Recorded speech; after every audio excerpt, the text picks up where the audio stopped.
Telling the story of the life of your church requires great visuals in 2021, and that includes telling the story of all ages and stages of your church. That means that includes kids, but there are some pitfalls and some things you don't want to do when it comes to using photos of children from your church community online or in print materials. And so in this tutorial, we're going to teach you how to do that well. Hello my friends, welcome to Word Made Digital Tutorials. I'm Joanne LaFleur, and this tutorial is all about kids and photography in your church, thinking about digital and also print materials where you want to show kids or the families of your church, but you're not quite sure how to do it. So we're going to offer you 4 different options, and you can find the one that works for your church.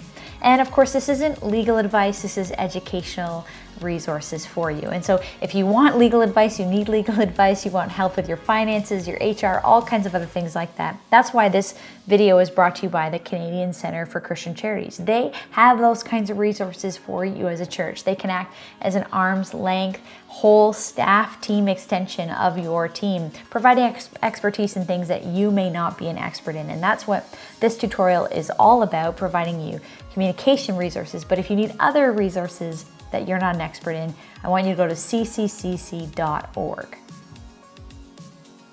The first option, option A, for photography of kids in your church is simply don't do photography of kids in your church. That is a viable option. If you don't want to do photos of kids in your church because you're concerned about the legalities of that and maybe some pitfalls, you are really concerned about safety and you're not quite sure how to navigate that, well, you can just decide as a policy you don't take or you don't post photos of kids in your church community. So if you don't do that, the way you could get around it is, number 1, is simply just stock photos. There are photos on the internet of kids that have full permission for anyone to use. I'm going to link down below to some great stock websites. Some of them are paid, some of them are free, and you can use photos of kids that you never have to worry about if these photos are allowed to be used by your church and for online media. Now, of course, that means they aren't really your own kids, but it does mean that you don't have to worry about consent for these photos.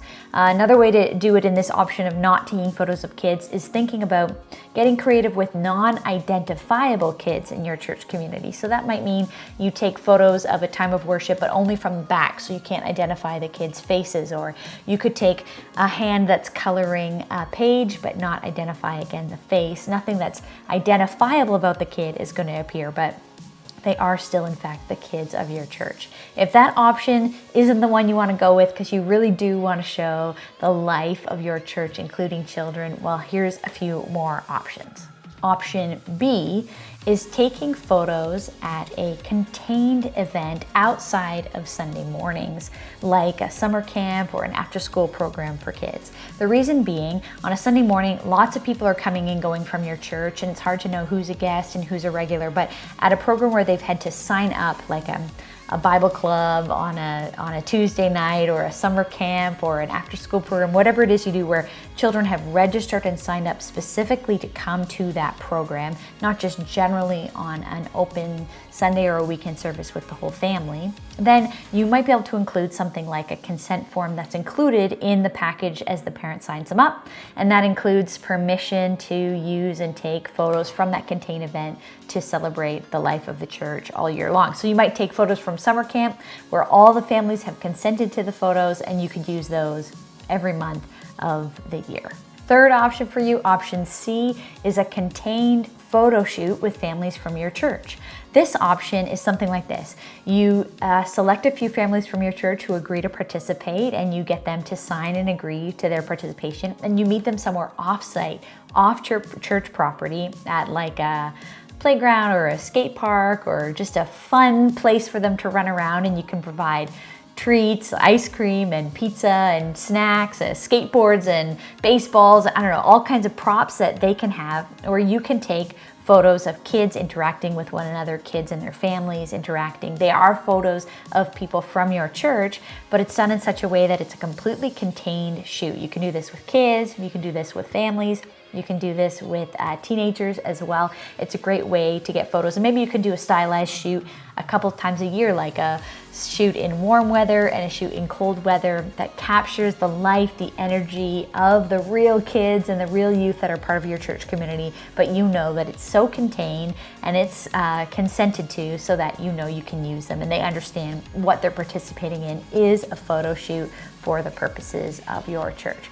In that way too, you might not just get the candid shots, you might actually get some really great pose shots that can tell the story all year long. It might be a great option for you, but we have one more option for you if you want to get into photos of Sunday life of your church. Fourth option, option D, is having some sort of system, sticker, name tag, wristband, something that identifies kids on a Sunday morning as someone who has had permission to have their photo taken or not. So if a photographer is snapping some photos of a group of kids and they see someone with that wristband, they know either don't take the photo at all, but if they catch that kid in a photo, that they can't use that photo.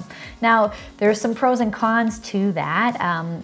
Pros is you're getting photos of kids on a Sunday, of students on a Sunday morning in the life of your church or in the real weekend service experience of your church. However, it means that it can start to ostracize kids whose families don't want to participate. So they're either wearing a different colored sticker or a bracelet or things like that, or they're a new family coming to the church, and if they were in this photo experience, even if they signed off and they're just a guest, suddenly their child, who's only been once to your church, is now appearing in photos around Instagram or around the internet or in your brochures or print materials.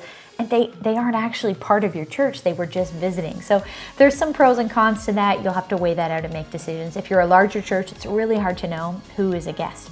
If you're a smaller church, it'll be a lot more obvious to know who are the regular attendees of your church and if you have consent and permission to do it. But what this all comes down to is thinking through the vulnerability of children and youth that are in our care as a church community. We are discipling the whole family, all ages, and we want to think of them. We never want to take photos of children who are in a vulnerable position. Of course, not in their bathing suit, or if they're, I don't know, going to the washroom. Of course, these things seem so obvious, but we would never want to do it, and we need to think through that and train our teams, our photography teams, towards those things.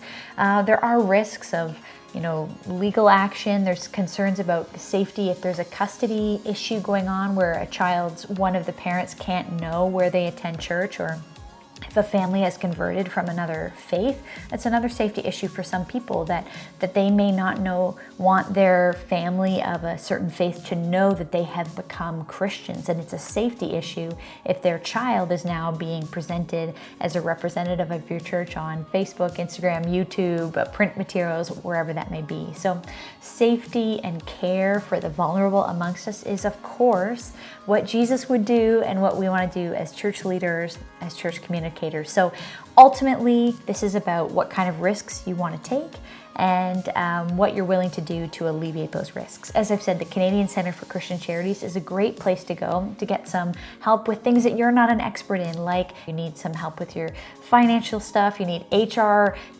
resources. Maybe if you're a small organization, you want to join in on a group pension plan or group health insurance. Important that you think about how to care for the vulnerable in your community.